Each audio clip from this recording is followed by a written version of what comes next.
Now, if you're like most artists, you find the whole concept of positive and negative shapes confusing. I know I did. And in this video, I break it down in very easy to understand demonstrations so you can start putting positive and negative shapes into your paintings, which is going to give them more interest, which is going to mean more sales. If you don't know me, I'm Tim Packer. 25 years ago, I walked away from my job as a police officer and cashed in my pension to pursue a career as a full-time artist.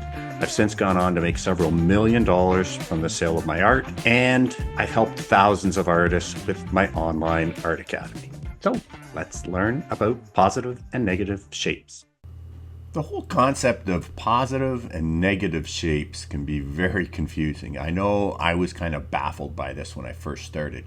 So the simplest way I can say it is when you're painting in the actual shape, you're putting paint where the shape is, that's positive. So in this case here, I've put the paint inside the circle and defined the circle. So that makes this a positive shape. Now, a negative shape is where we paint the space around the actual shape. So in this case, I've started with an outline, but now I'm gradating the wash away from the actual edge of the circle. And so I've defined the circle by painting the space around the circle. Again, this concept I know is very challenging for a lot of artists, and the easiest way to do it is just to do it with like simple shapes at first. So again, in the example on the left, because the paint is inside the circle, it's inside the actual shape and fills the shape, that's a positive shape. Because in the image on the right, we've painted everything but the circle, that is a negative shape. Now, typically, most artists just paint using positive shapes and just putting things in the background first and then painting over top. So in this case, if we wanted to put a tree in front of like a distant shoreline, we would just paint over top of the distant tree line or shoreline, what have you, with darker paint, and that is a positive shape. But there is another way to paint a tree shape in front of a distant forest that can actually give us more interest if we incorporate negative shape painting into this as well. So we're going to suggest the tree shape with positive or darker shapes above the top of the tree line where it's against the sky. But if you notice in nature, often where a tree comes down and meets the ground, it's often lighter than what's behind it. And we can indicate that by painting negatively around the bottom of the tree shape. And typically the way we do that is we paint around the edge of the shape, and then with clear water we can gradate the wash as it moves away from the edge. Because we don't necessarily want to paint that entire area behind it dark. So again, painting up to the edge and then gradating that wash away. But this gives us a much more interesting arrangement of positive and negative shapes than the version above, where we've just painted the dark tree over top of the light background. Now let's look at how we would paint a circle or oval shape using both positive and negative painting. Well, what I'm going to do is I'll paint the outline of the left half of the circle, and then I'm going to take clear water and I'm going to gradate that wash so that it disappears as we come around to the right side of the circle. Now, once I've done that, then I need to wait for my paper to dry.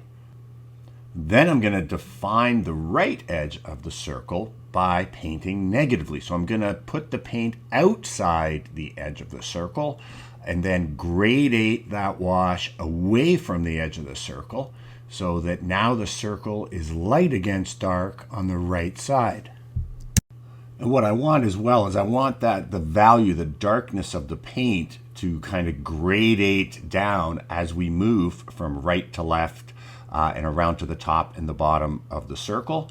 And then ideally, if we really want to make a shape interesting, we can create what's called lost and found edges.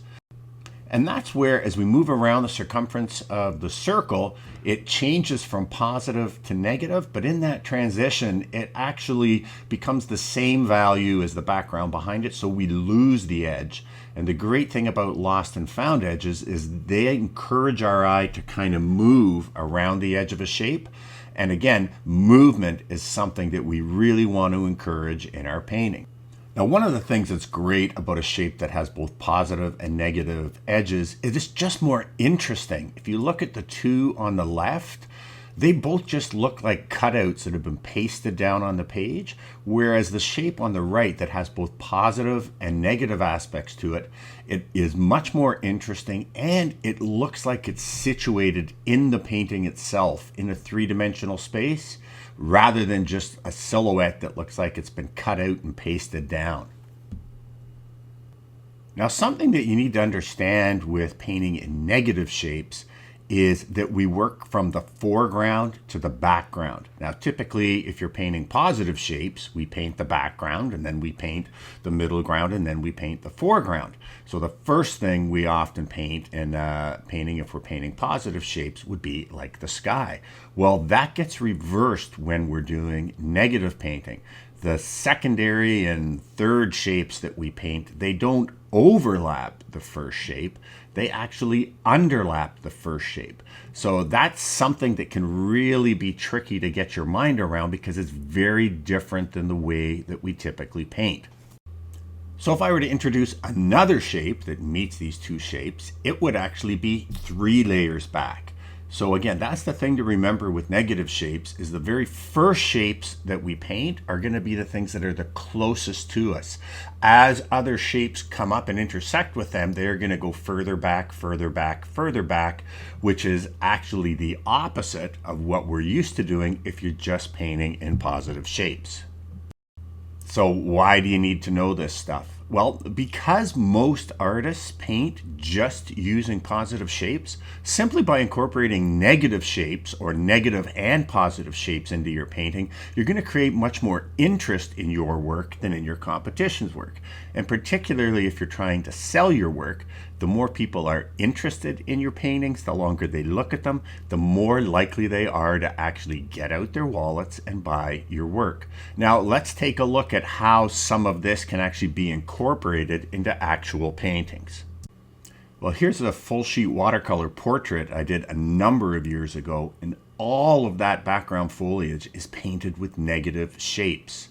And then for a while, I was really into these abstracted watercolor landscapes, but you can see it's a constant push and pull between positive and negative. Now, understanding this stuff is also very important even in representational paintings. You can see in this portrait of my son Cameron that around the edge of his silhouette, he's constantly changing from positive to negative. And that makes him feel like he's situated in his surroundings, not just a silhouette that's been cut out and pasted on a background. And when you're painting in an opaque medium like oils, things are kind of reversed. I actually end up painting those negative lighter shapes of the sky around the branches, and that is ultimately what defines the branch shapes.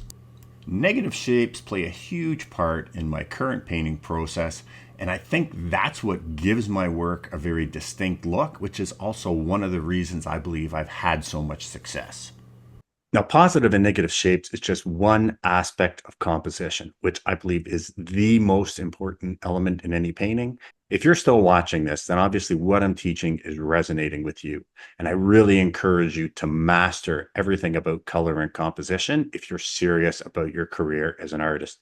Now, I have an entire course on color and composition that regularly sells for $199. I've included some extra bonus features, including one live Zoom call with me to bring the total value up over $350. And you can get it all right now for just $69 by just clicking on the link in the description.